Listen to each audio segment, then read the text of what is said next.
Month 3 Ainsley Finance Living Market Update. How are we going? Yeah, we're doing well. There's a lot going on, but yeah, we're keeping ourselves busy. Excellent. What are we seeing? Yeah, no, hang on, just a second. I'm the one that's asking the questions. Fire tell away. us, what are we seeing? Interest rates, let's start there. What are we, interest rates. So Reserve Bank meeting in a couple of weeks' time. Yeah. Latest I've seen online, obviously it depends where you're reading things, but just talking about 3/4 of the experts seem to think rates will stay on hold again. But some are thinking they might go up as opposed to go down. So let's see, but yeah, inflation's not quite going down as quickly as what some people hoped.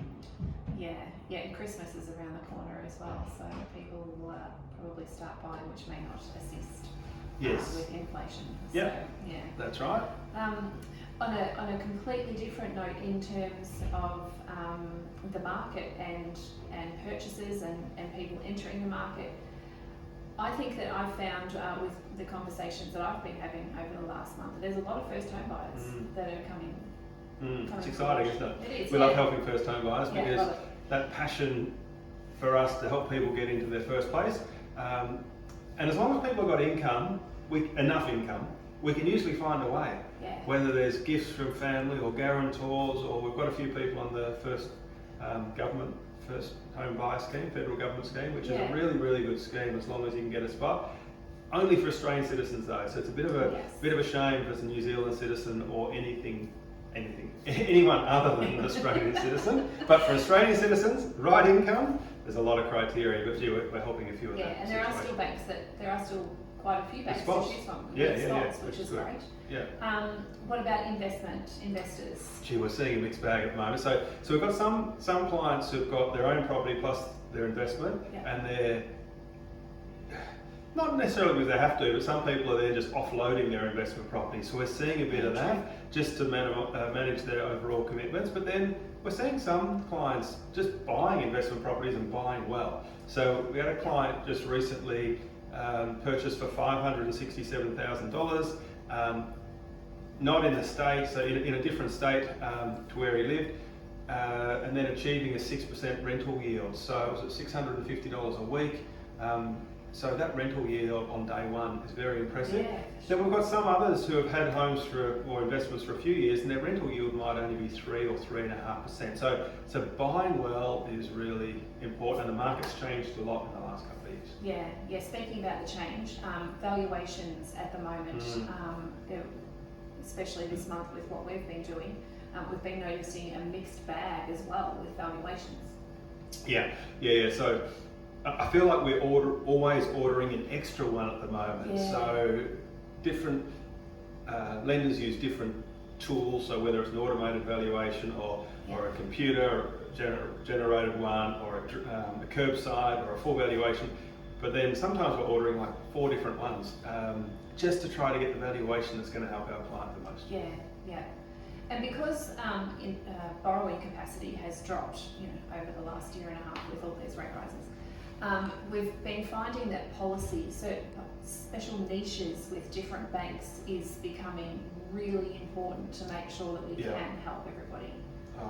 Incredible, absolutely incredible. So interest rate is always very important, but first of all, you've got to get the policy right for it to work. So if I'm just thinking of going through some of the examples, we've had clients who only received 1 year of bonus. And most lenders want 2 years of bonus, but not all the lenders. At this time of year, in October, some lenders will use 3 months year-to-date income, so income from the 1st of July, and that can really help.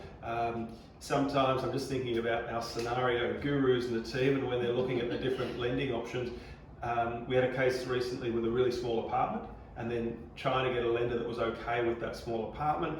We've had another couple in the last week where there's casual income, and a lender that treats casual income really well. A loan we had approved last week was a self-employed client who pays himself a wage, a regular wage, and then a couple of lenders there where you don't have to show the financials as long as that regular wage is being paid for a certain period of time. You already touched on valuations, but really important We've got another one last week where the higher valuation is probably the lender we're going with, so more funds can be taken out to improve the home. Even though the interest rate's a little bit higher, the clients have got more value in that extra cash out. That's right. Yeah, interest rate's not everything, is it? Interest rate's not everything, definitely not. And we had another one in the last week, 2 weeks. You just know this one better than me.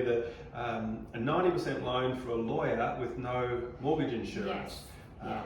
That's and some doctors and lawyers and certain professions fit into that category. So that might change our lending options from over 30 down to 3 or 4. But if it means that the client saves $10,000 or $15,000 in mortgage insurance, it's a good first home buyer as well. First home buyer as well. They can enter the market without having to pay that lender's mortgage insurance.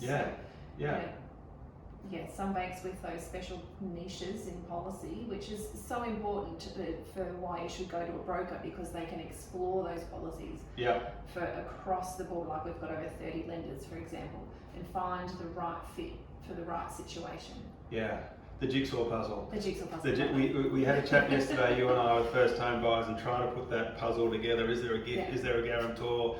In the end, we're pretty confident we'll be able to get them on the government scheme. That's right. No mortgage insurance, maybe an extra couple of months of savings, and then good to go. So. And they were thinking they had to, that they contacted us now to get a plan for 12 months' time, and by the time we put it all together and had asked the right questions and in our mind knew what policies applied where, we actually think that they may be able to buy straight away now. So it's really important that we can explore all those different niches that the banks have. So I agree. Great outcomes. Excellent. Well, I think that's probably a wrap. I think that'll do. For the third month. Hope everyone's still awake after our chat, but great having you on board here, and look forward to the next one. Thank you, Ainsley. See you guys. Bye.